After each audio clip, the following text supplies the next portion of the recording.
ternyata ganti Gajayana tahun 75 itu belum diperwalkan. Belum diperwalkan. Nang Sembat itu ada tulisan besar, anjing dan inlander dilarang masuk.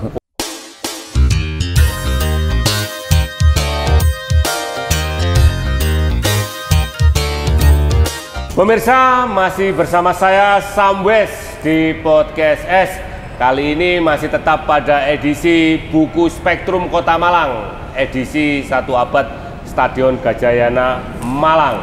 Seperti yang kita ketahui, ada sekitar 50-an penulis yang tergabung di buku Spektrum Kota Malang kali ini, buku Spektrum yang kedua dalam tema 1 abad Stadion Gajayana Malang. Salah satunya adalah anggota Komite Ekonomi Kreatif Kota Malang, yaitu Taufik Saguwanto. Kita sapa. Bro, sehat-sehat ya bro? Alhamdulillah. Suaranya entek mari konser ya bro? 4 hari kita kurang tidur. Excited ya? Kan kedatangan Pak Menteri terus. Oh kemarin Menkop UKM? Ya Menkop UKM sedemikian ya bahagia juga gitu bahwa model bisnis yang kita buat di MCC itu ternyata beliau pengen itu mengadopsi di hampir 200 plut di seluruh Indonesia. Pusat layanan usaha terpadu ya. Siap. UMKM kemarin ya. Ya. Salah satu subsektor itu kan literasi ini ya yang dipajang ini cover-covernya. Literasi itu is everything. Iya, literasi is everything ya. Iya. Oke. Ternyata kan kita bisa akhirnya membuat itu dijadikan sebuah modul karena ya dari awal data itu terliterasi semua, tercatat semua mulai awal skemanya MCC. Namanya skema itu kan nggak langsung fungsi, tapi proses lah ya. Proses, terus kita memperbaikinya itu kan dari mempelajari dari awal. Ya, terus aku pelajari kita itu pelajari dari awal. Oh, yang bagus ini, yang enggak ini itu kan. Itu. Oke, siap. Bro, terkait dengan buku Spektrum Kota Malang, ini kan yang kedua. Ya, yang pertama kemarin, terus yang kedua ini. Apresiasi ini, Umak, ya apa kanggo buku ini? Beda banget sama yang pertama. Beda banget, ini yang lebih yang pertama itu terkesan masih ada subjektivitas Anda sebagai saat itu masih di komite ya. Komite Ekonomi Kreatif. Pembelaannya banget. Ya, betul. Jadi Anda saat itu defense banget bahwa supaya nggak fokus gedung ini untuk bahas gedungnya, tapi isinya gitu. Betul. Kalau yang di Spektrum kedua ini 1 abad Gajayana ini, lebih gila lagi. Lebih gila lagi. Karena di dalamnya bicara data. Bahkan saya sampai tahu ternyata ganti Gajayana tahun 75 itu belum diperwalkan. Belum ada landasan hukumnya. Berarti kacau banget kan itu kota ini kan. Iya. Gitu loh. Jadi banyak informasi yang kita dapat sampai ya baru tahu kalau Gajayana itu asal todong aja selera, kemudian nggak ada landasan hukumnya, tidak ada perlindungan hukumnya, asal selera aja namanya. Dan masyarakat setuju akhirnya jadi Gajayana. Padahal stadion itu dibangun mulai tahun 1924. Berarti kan Indonesia belum merdeka, artinya belum ada penggunaan nama Indonesia. Yes. Namanya masih nama Belanda. Namanya apa dulu, Mas? Dulu itu lupa aku dalam bahasa Belanda, Stadion apa gitu kan. Ya pasti dia ini ya, kompleks Belanda, kompleks olahraga. Kalau di bahasa Indonesia kan ada kompleks olahraga atau arena olahraga. Malang gitu ya. Malang, jadi menyebut Malang. Oke. Bro, Uma nulis apa? Ikut nyumbang nulis apa? Ya. Tulisannya tentang apa? Cerita yang bagus sih. Ceritanya Mbak? Ceritanya Mbakku itu dulu nang Sembat itu ada tulisan besar anjing dan inlander dilarang masuk. Kurang ajar itu, anjing dan inlander dilarang masuk. Itu kolonial. Aduh, iya, jadi kolonial dulu seperti itu ya. Tapi balik mana? Aku yang nggak terpancing. Kolonial itu kan sistem aja. Sistem ya. Tapi ya kurang ajar. Bule ngale ganti ndas ireng podo ndas irenge penjajah podo iya, sistem kita kan nyaris nggak ada beda gitu loh. Kalau dulu fokusnya mereka males berendam bareng sama inlander karena buat mereka berendam nak selembat bareng mereka itu kayak ono asu mlebu. Ya, makanya Anjing dan Inlander dilarang masuk. Iku mbakku sing cerita. Lek Stadion Gajayana nurut Umak iki sebagai arek Malang ya. Lahir di Malang. Opo pengaruhi Stadion Gajayana Malang itu terhadap dinamika yang ada di masyarakat Kota Malang? Ente bayangno lho ya. Kota ini benar-benar memang disiapkan untuk jadi kota modern. Ya, ya. Sekarang kita baru nyadari betapa perlunya komplek olahraga yang masif. Betul, iya. Tapi kita sudah punya ratusan tahun yang lalu. Iya. Ya gitu loh. Satu abad yang lalu. Satu abad yang lalu kita punya. Iya. Karena sebenarnya tidak cocok dengan olahraga buat atlet, buat ini. Juga usah kayak atlet kok repot. Repot ya. Karena sekarang ada kormi. Ada kormi. Iya, olahraga itu bagian dari turisme. Turisme, oke. Rans itu loh. Ya. Rans itu kan, Bapak di sini, Pak Wali Kota, didu ambil artis ibu kota, ya. Main tenis. Ya. Atau yang lihat masyarakat harus berbayar. Ya. Jadi turisme. Jadi turisme. Ya, saya berharap bahwa di sana itu terlalu kecil kalau sekedar cuman dibuat mall. Mall. Terlalu kecil. Terlalu kecil. Ya, dan terlalu menyederhanakan konsep. Oke. Padahal era kolonial itu sudah matang banget. Di situ jadi komplek olahraga. Ya. Nggak urusan mau itu standar FIFA, apa nggak masuk standar. Minimal itu bisa jadi olahraga rekreasi buat masyarakat. Olahraga rekreasi. Ojo dipindah-pindah mana, ojo aneh-aneh mana wis. Oke. Berarti itu memang perlu dilestarikan Stadion Gajayana. Harus. Oke. Harus. Oke. Kalau memang punya duit untuk bangun yang lebih bagus, lebih baik bangun di lain. Standar internasional bangun tempat lain. Terus bro, tadi itu kemarin itu kita juga ada usulan dari Pak Hengki. Pak Hengki Herwanto itu kan beliau kan pendiri Museum Musik Indonesia ya, sudah hampir 15 tahun kan. Betul. Itu kan konsistensi yang luar biasa. Iya, sangat. Nah, beliau mau membuat, punya ide, punya gagasan itu bersama para legenda sepak bola di Malang Raya dan Surabaya itu mau membangun museum sepak bola Indonesia di Stadion Gajayana. Menurut Umak ide itu ya apa, bro? Kalau perlu malah lintas olahraga. Lintas olahraga ya? Iya, langsung aja buat museum olahraga. Museum olahraga. Museum olahraga itu aja. Oke.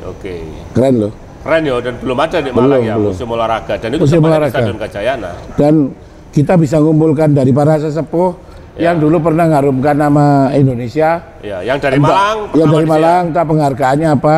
Ya. Itu buat aku lebih kaya. Oke. Museum olahraga buat aku. Museum olahraga. Museum olahraga. Oke. Indonesia Malang. Malang ya, oke. Bro, kembali lagi kepada buku Satu Abad Gajayana. Apa yang membuat dirimu paling berkesan terhadap adanya buku ini? Ya, mengingat masa lalu. Aku sampai sempat ya pas aku ingat gitu gak orang-orang tua cerita nang selain buat iku biyen ono tulisan yo asu ambek Inlander kali melbu ya, itu kan buat aku dia emang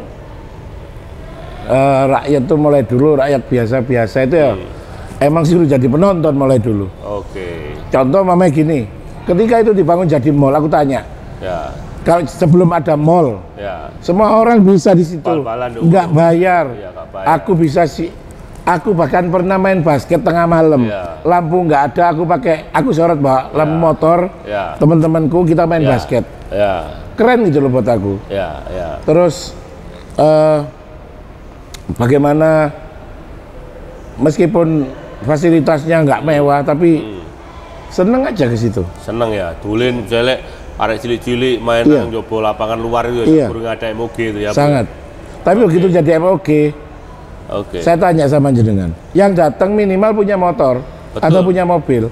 Orang yang di kantongnya saat berangkat seenggaknya setiap 100.000 ke atas. Dan itu bukan golongan kita, bukan golongan proletar. Oke. Sehingga ketika saya kenapa cinta sama MCC ini? Karena orang nggak punya duit pun nongkrong di sini beres. Oke, siap. Gitu loh. Ya. Okay. Saya suka itu kenapa sih? Kalau sudah mulai kota itu membangun dan harus berbayar untuk mendapatkan pelayanan, itu tanda negara sudah berbisnis dengan rakyatnya. Betul. Ketika ada aku selalu meyakini dua hal. negara yang nggak beres itu akan memajeki rakyatnya terus. Makin lama makin tinggi. Kedua, fasilitas itu hanya orang tertentu yang bisa menikmati. Yang menikmati dan hanya orang yang punya uang. Itu tanda negara itu bobrok. Simple kok. Bro, kembali lagi kepada Stadion Gajayana, ya kan?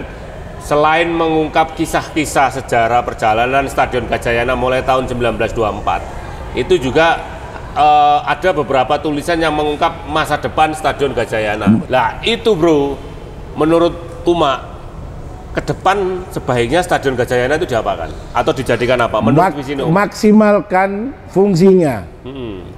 Buat dia menjadi taman rekreasi rakyat untuk olahraga. Kon nggak iso ngongkon rakyatmu olahraga, mengolahragakan masyarakat dan memasyarakatkan olahraga kalau nggak punya fasilitas. Kenapa sekarang anak-anak kita kok suka main game? Karena dia mau ke lapangan lari, nggak ada tempat lari. Ditutupi kabeh. Jadi itu harus jadi fasilitas olahraga yang free, gratis untuk masyarakat. Siap, Bro, terakhir bro. Buku Spektrum Kota Malang itu tiap tahun memang diniatkan, didedikasikan, setiap tahunnya ada. Nah, ini setelah yang kemarin yang pertama, tahun ini yang kedua, tahun besok 2025 itu tepat dengan 111 Kota Malang, 111 tahun Kota Malang. Kira-kira ono usulan nggak apa? Toko Uma, pemikiran sebaiknya buku Spektrum Kota Malang yang ketiga itu membahas tentang ini gitu. Kalau buat aku sih ke heritage lain yang masih tersisa. Apa contohnya? Sebenarnya kan banyak peristiwa 65 itu salah satunya kan banyak gedung-gedung yang dialih fungsi. Contoh gedungnya MMI. Itu dulu kan gedung MMI punyanya Waing. Gedung Kesenian Gajayana. Punyanya Waing, punyanya Macung. Termasuk Macung. SMA 5 punyanya Macung. Seenggak-enggaknya meskipun nggak dikembalikan ke Yayasan Macung, balikin dia jadi Tionghoa banget. Desain arsitekturnya, termasuk sebenarnya SMA 5 harus mengembalikan itu jadi gedung khas khas Tionghoa seperti saat itu dibangun. Dikembalikan fungsinya. Cukup menarik juga itu ya. Karena itu juga bisa menginspirasi orang lain. Ketika peristiwa 65 itu kan banyak wayang orang angin hilang. Sampai hari ini tidak bisa bangkit lagi. Padahal jujur aja kita itu punya utang sama teman-teman Tionghoa. Mereka itu menjadi pelestari wayang orang. Wayang golek. Iya macam-macam banyak. Bahkan mereka melupakan wayang titi mereka. Mereka sebenarnya main wayang titi, tapi di era Pak Karno mereka harus bisa bermain wayang orang berbahasa dengan bahasa Jawa. Bahkan kayak Bu Rudi itu orangnya masih sehat, umur 80 sekian. Masih melestarikan budaya kita, tapi sayangnya aninonya nggak bisa bangkit lagi. Ya kalau buat saya gedung-gedung yang dulu miliknya yayasan Tionghoa dibalik, meskipun nggak dikembalikan jadi milik yayasan, tapi at least culture-nya dibalikin. Jadi Spektrum Kota Malang membahas satu tema khusus tahun 65 gitu. Apa yang hilang, apa yang bisa dikembalikan, apa yang masih bisa diselamatkan, dikembalikan lagi, dikonservasi gitu ya. Ya pecinan ya tetap pecinan. Tapi memang idemu cukup sensitif juga itu bro. Jadi nggak apa-apa, kenapa? Akan menyenggol banyak pihak juga kan? Nggak apa-apa kesenggol. Itu karena memang kenyataan. Upaya rekonsiliasi. Mulai kapan kenyataan itu nggak diakui? Sebagai kenyataan. Kalau bagi yang kita umat kan biasa menerima kenyataan pahit kan. Tapi kan tidak semua orang seterbiasa umat menerima. Ketika orang kan, aku ya wong NU. Dan notabene saat itu yang paling berperan, kebagian peran yang sangat nggak enak. Tapi ya kenyataan aja. Kalau itu dulu Macung, ya sebutkan itu dulu bangunannya Yayasan Macung, Yayasan Tionghoa. Dan kalau bisa difungsikan lagi seperti dulu, bahwa ini adalah bangunan Tionghoa, Itu membutuhkan keberanian dan kelegowoan banyak pihak, bro. Iya. Iya kan, kedewasaan lah ya. Maksudnya semoga bangsa kita ini berubah. Bukan hanya berubah kalau nggak dewasa. Kayak gini loh, karena kalau bermusuhan atau pertikaian di masa lalu itu luka-luka di masa lalu lah ya. Tidak diselesaikan sekarang, itu memang akan dibiarkan. Dan itu dijadikan modal sama penguasa jahat untuk kelak juga akan mengulangi hal yang sama. Itu akhirnya kayak judul novelnya Pak Julian. Saya ingat. Masuk itu. Judulnya Lika-liku laki-laki penuh luka-luka yang tidak laku-laku. Yes. Lah itu nanti. Jadi maksudku kita bisa nyanti setiap gedung itu narasinya dibuatkan. Kita tahu itu ceritanya apa dan itu kenapa kok kemudian berubah, itu karena sebuah alasan gitu kan. Itu diceritakan, itu keren sebenarnya. Siap, oke bro Sun, saya Sulales, semangat. Terima kasih sudah mau nyumbang tulisan di buku Loh, itu buat aku keren banget buat aku, kayak aku mengembalikan masa. Terus termasuk juga tahun 88 pertama kali aku sama bapakku dibawa ke sana, dianterin nonton bola, dan di tahun 2018 aku ngantarkan anak-anakku juga ke stadion yang sama nonton bola. Itu buat aku kayak berarti ya aku tuh sama kayak bapakku ngantar. Dulu aku diantar bapakku nonton Arema atau Persema, sekarang aku ngantar anakku. Kayak keren aja buat aku. Siap, oke. Suun bro ya, terima kasih. Siap. Pemirsa, demikian tadi obrolan yang agak ngeri-ngeri sedap juga bersama Bro Taufik Saguanto, salah satu tokoh penggerak ekonomi kreatif di Kota Malang yang sangat luar biasa staminanya. Demikian, terima kasih. Jumpa lagi pada podcast S edisi selanjutnya. Masih bersama saya Samwes, tetap sehat, tetap semangat.